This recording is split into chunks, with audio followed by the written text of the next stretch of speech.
வெற்றிவேல் முருகனுக்கு அரோகரா. என் அன்பு குழந்தையே, உன்னுடைய துணை ஒருவரிடம் இன்று உன்னை பற்றி பேசினார். அவர் என்ன பேசினார் என்பதை உனக்கு நான் கூறுகின்றேன், இதை கேள் பிள்ளையே. சந்தர்ப்பமும் சூழ்நிலையும் தான் நல்லவர்களை கெட்டவர்களாக்கி, கெட்டவர்களை உத்தமர்களாக்கி வைத்து விடும். ஆனால் உண்மை ஒரு நாள் உலகு அறிந்து வெளி வந்து தீரும் பிள்ளையே. நீயும் உன்னுடைய துணையும் அப்படித்தான் சற்று மன கசப்போடு பிரிந்து இருக்கின்றீர்களே தவிர நீயும் அவரை பற்றித்தான் நினைத்து கொண்டு இருக்கின்றாய்.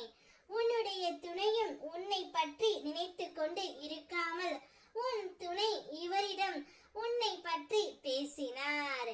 இந்த வாழ்க்கை எனக்கு இப்போது பிடிக்கவில்லை. இந்த வாழ்க்கையில் நான் மிகவும் வேதனையை அனுபவித்துக் கொண்டு இருக்கின்றேன். என் துணையை எப்படியாவது என்னுடன் சேர்த்து வைத்து விடு. நான் என்ன செய்தேன், என்ன தவறு செய்தேன் என்று எனக்கு தெரியவில்லை. நான் சற்று கோபப்படுவேன், அவ்வளவுதான். அந்த கோபம் இப்போது எங்களுக்குள் பிரிவு ஏற்பட்டு விட்டது.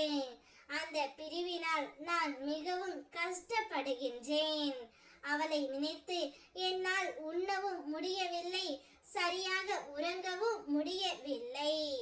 இரவு வந்தால் கூட கனவில் அவள் மட்டும்தான் வருகின்றாள்.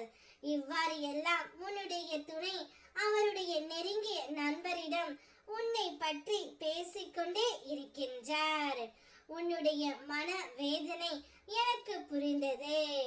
அவருடைய வேதனை உனக்கு புரிய வேண்டும் என்பதற்காகவே நான் இதை உன்னிடம் கூற வந்தேன் தங்கமே. இப்பொழுது அவர் படும் வேதனை வாய்விட்டு அவருடைய நண்பரிடம் கூறிவிட்டார். உன்னை பிரிந்து வந்த பிறகு அவருடைய நாட்கள் ஒன்றுமே சரியாக இல்லை. ஒவ்வொரு நாட்களும் கடினமாக செல்கின்றது. உன்னுடன் இருந்த நாட்கள் அழகான நாட்கள்.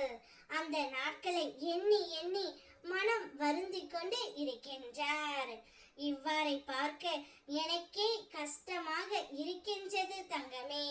இப்பொழுது நீதான் உடனடியாக சென்று அவரை சரி செய்ய வேண்டும்.